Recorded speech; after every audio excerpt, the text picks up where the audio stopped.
as much as I didn't enjoy my time while I was at South Dakota, and you'll probably hear me 100 times bring up the fact that I didn't like South Dakota. I fucking hated it with a burning passion, and the only thing that I liked was throwing the stupid ass ball, and it's the only thing that's stuck with me through thick and thin.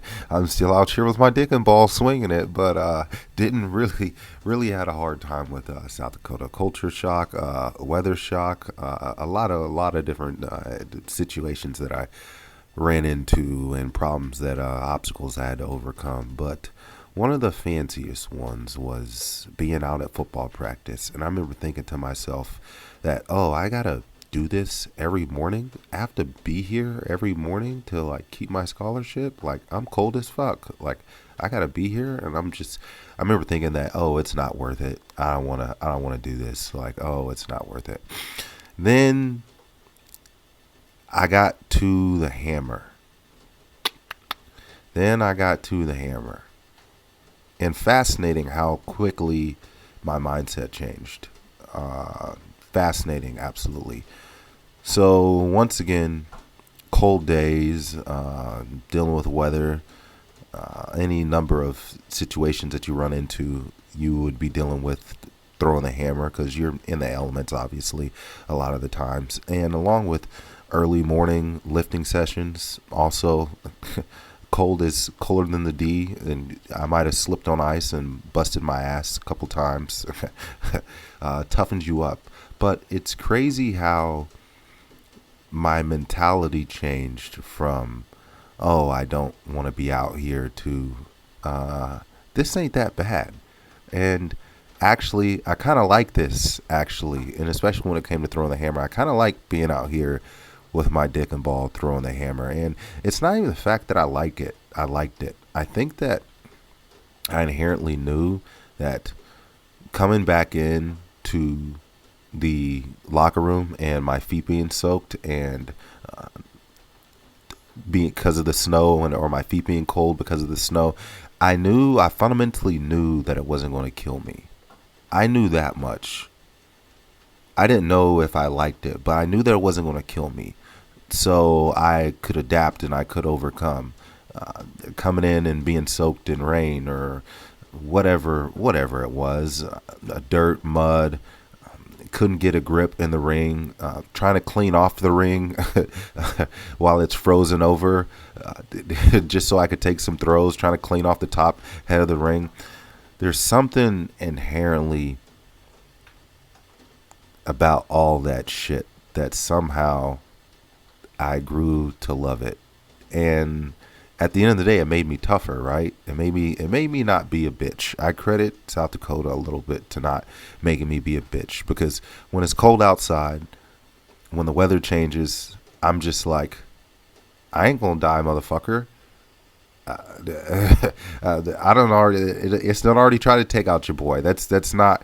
If we in the obituary, it's the nigga didn't die of COVID. The nigga didn't die of he got the sniffles, and that's not why Jay Squizzle went out. When I go out, it's gonna be epic, okay? But like. The some bullshit. He caught a cold. He went out in the snow and he caught a nope. Tried it already. My Negro genes won't let me won't let me hit that road. Won't let me go out like that. I'm not hitting the road out and going out like that. That's not what is going down here. So. And what got me thinking about this today was the fact that it started raining on me. Started raining on me in the middle of practice, and I was just like, huh. Well, you could be a bitch and you could go home, which was most motherfuckers would probably do. But hey, I didn't see any thunder. I didn't see any lightning. I just saw myself getting soaked in rain. And guess what, motherfucker? Guess what? You're already fucking cold. You're already wet. So you might as well get something out of it.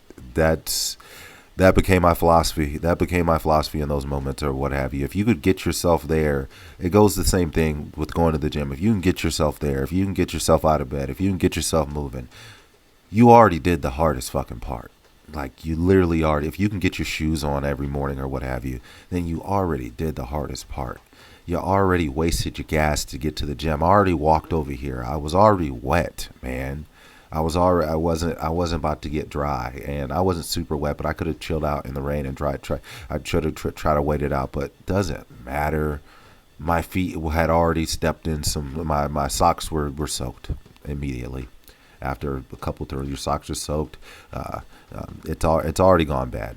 It's already not ideal. It's not the most ideal situation. Now, can you turn that not ideal situation into a situation to you can get better and that you can make something work? And I think that that's really what life is.